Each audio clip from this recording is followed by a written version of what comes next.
What's up everyone, I'm your host Corey, back with another video. I've been using this keyboard with custom white keycaps for about a year now. Unfortunately, they're starting to look really worn, so I thought I'd take this chance to show you guys how I paint my keycaps. So without any further ado, let's get into it.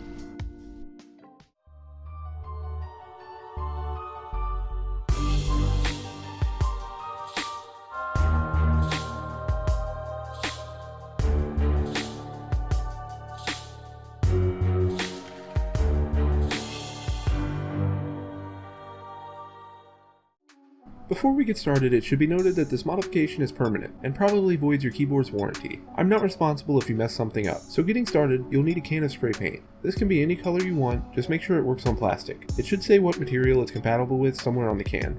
Next, you're going to need a piece of sandpaper. I'm using 240 grit. It doesn't really matter what grit you use as long as it's not super low. That being said, the higher grit sandpaper will result in a smoother finish. And finally, we're going to need a can of clear coat to protect the paint and make it a little bit more durable. Moving over to my workbench, I'm going to start by wetting my sandpaper with water, and then I'm going to start sanding. And I'm going to sand until the entire keycap feels smooth.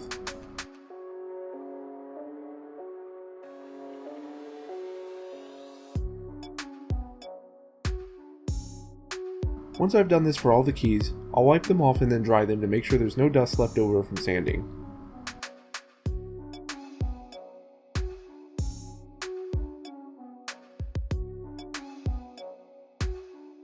I just want to apologize in advance for the bad lighting out here. So before you start painting, make sure you shake the can well. Now the trick is not to spray too close or too far from the keycap.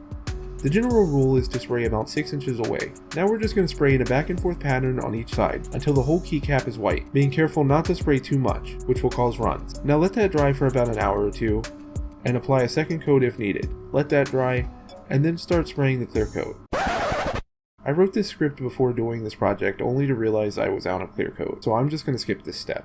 It's the exact same thing, shake well and spray about 6 inches away from your keycaps. And finally, once you're done with that, let them dry. I usually give it about 6 hours. Once they're dry, we can finally install them onto our keyboard.